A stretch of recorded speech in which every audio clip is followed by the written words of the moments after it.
had to realize that I was worth loving, loving, loving. I had to realize that I was worth loving, loving, loving. Before we dive back into today's conversation, I want to take a minute to personally invite you into something very special, into my You Are Worth Loving signature coaching program. This is my 12-week trauma-informed coaching experience designed to help you break unhealthy patterns, rebuild your self-worth, and create emotionally safe relationships that actually feel good for your soul. If you've been listening to the Worth Loving podcast and thinking, I'm ready for deeper support, this is your next step.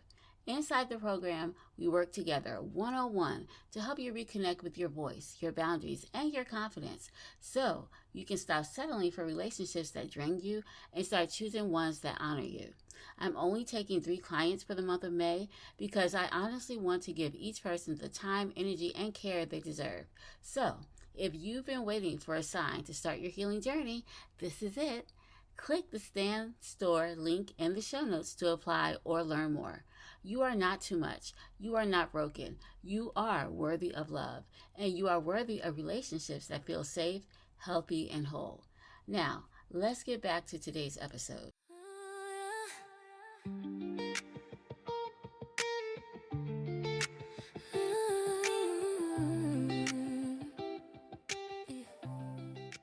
Welcome back to the Worth Loving podcast. I'm so glad you're here for our weekly Q&A session.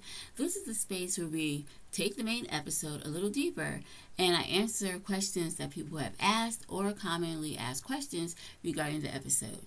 So if you listened to yesterday's episode, we talked about affirmations, not the fluffy surface level kind, but the kind that actually helps you interrupt old patterns, rebuild self-esteem, and show up in a way with your relationship with yourself more clearly and confidently. So today we are taking real questions about how to use affirmations in everyday situations, like when you're feeling insecure, when you're preparing for a date, when you're triggered, when you're healing from heartbreak, or how to choose affirmations that actually work for you. So let's get into these questions. Question number 1. How do I use affirmations when I feel insecure? This is such a common and honest question because insecurity comes from old narratives, things you were told, things you experienced, or ways you were treated that made you doubt your worth. When insecurity shows up, your inner critic gets loud. Affirmations can help interrupt that voice, but the key is choosing affirmations that feel believable. If you jump to something too big, your brain can reject it. So start with grounding statements like, I am enough as I am. The one I like to use all the time is my feelings are valid. You can also use I don't have to be perfect to be worthy of love. Say them slowly. Pair them with deep breaths. Write them down. Put them in your phone. Put them in a notebook. I have sticky notes, and you can put them on sticky notes and stick them around where you need them. Affirmations work because they help you create a new internal pattern, one that supports your healing instead of reinforcing your fears. So this is how you can use affirmations when you do feel insecure. Question number 2. What should I say to myself before a date? Okay, this is really good because I know pre-date anxiety is real, especially if you've been hurt before, or haven't been on a date in a long time. Affirmations can help you stay grounded in who you are instead of slipping into people-pleasing or overthinking patterns. Another thing I want to talk about, sometimes before a date, you might think about, are they going to like me? What can I say that'll make them like me more? But saying affirmations can help you not want to people-please, not try to force a relationship that hasn't even started. It'll keep you grounded. So before a date, focus on affirmations that support your authentic self, boundaries, and emotional safety. So you can say something like, I can be myself and that is enough. I honor my boundaries. I choose connection that feels safe and steady. I trust myself to show up authentically. These affirmations can help you stay rooted in your worth instead of trying to perform or impress.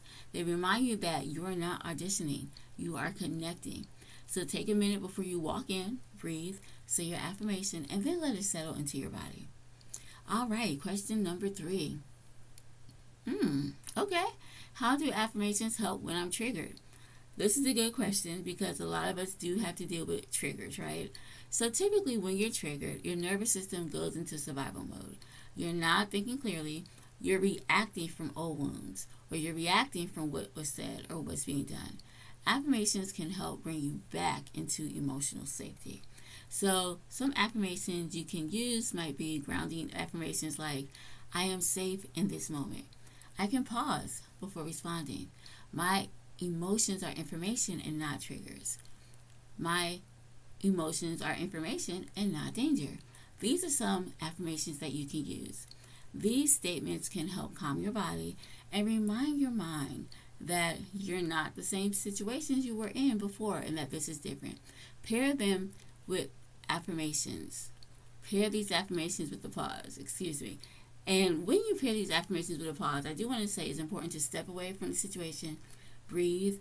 If you can, put your hand over your chest, kind of bring your mind back to what we're doing, and let your body settle before you speak or respond. This is something that I have found to be helpful, and it is helpful when you're trying to bring yourself back into an emotionally safe space. Question number 4. What affirmations help during heartbreak or disappointment? Okay, so when there is a heartbreak, that has a lot of different emotions, right? You might be angry, upset, sad, feel shame, blame, doubt. You might blame yourself, right? So affirmations can help you release what isn't yours to carry. You can try affirmations like, I release what was not meant for me. I deserve a love that chooses me consistently. This pain is not the end of my journey. I am worthy of a love that feels gentle and true. These affirmations can help you shift from self-blame to self-compassion. They remind you that the heartbreak is not a reflection of your worth. It's a reflection of misalignment. Many times as women, we do feel like if a relationship doesn't work out, it's our fault, right? So these affirmations can help you release that blame and let you remind yourself that this is not about you. It's not your fault. This is just a reflection of two people who are misaligned, or this is a relationship that was not safe for you and it needs to be let go.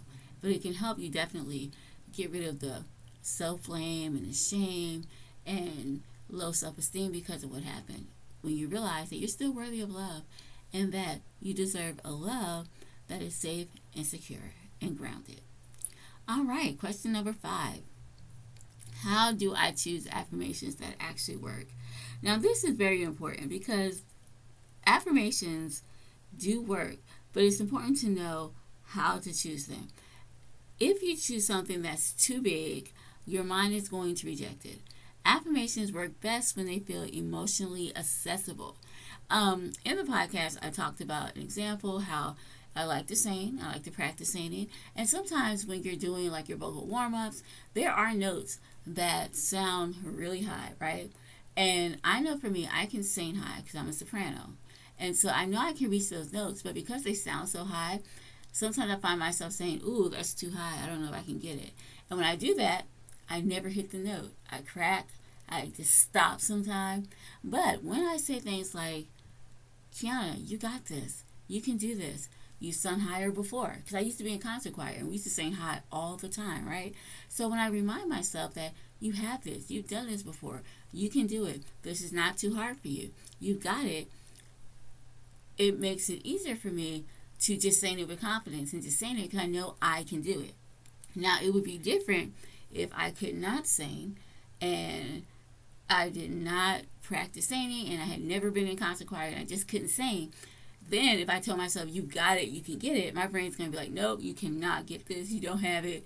But because I have that experience behind me, when I tell myself I can do it, I can actually do it. So when you give yourselves an affirmation, it's important that the affirmation is an affirmation, that you can do. Start with a bridge affirmation. So instead of saying, I love myself, try, I am learning to love myself, right? I am becoming more confident every day. I am practicing speaking kindly to myself. So affirmations should support the person you're becoming, not shame you for where you are right now. So just choose statements that feel like a gentle stretch, not a leap. I hope that answered your question. If not, feel free to DM me or send me a message on my social media platforms. All right, that was the last question. So as we wrap up today's Q&A, I want you to choose one affirmation from this episode and practice it this week. Just one. And if you guys notice, this is the same homework I gave you guys in the podcast. I want you to say it in the morning, say it before a conversation, say it when you feel anxious or unsure, but let it be a grounding place for you to return to. Affirmations don't change your life overnight. And believe me, there have been times when I first started this that it was difficult for me to say affirmations in the middle of things, but it's something I had to practice, something I had to constantly do. And once I started to practice, and once I started to do that, it did change how I showed up for myself. It increased my confidence. It helped me to be better when it came to loving myself, loving who I was, and not just how I showed up for myself, but also how I showed up for others with boundaries and how I chose relationships and people that make me feel safe. All right? And it's when you can do that it changes everything. When you show up for yourself, it changes everything. When you choose people and places and spaces that make you feel safe, it changes the way you feel. It just changes everything about you. So guys, thank you so much for being here. Thank you for the questions. And I want to thank you for choosing to heal in a way that honors your worth. Well, if you guys have any more questions, feel free to send them in to me. If you guys notice, I think I do have all my social media platforms, but I also have an email in the show notes, okay? So if you have any questions, even if we've already did the question and answer for this week, but you have more questions that you want me to answer, just go to paperanthementertainment@gmail.com and send me your questions, and I will be more than happy to answer them. Even if I've answered the question for that particular episode, I do not mind going back and answering a question that you might have. And I think I have that in the show notes. I should have that in the show notes. So just click on that link and send me your questions. All right, well, have an amazing day, and I hope you have a wonderful weekend, and I'll talk to you next week. Bye-bye.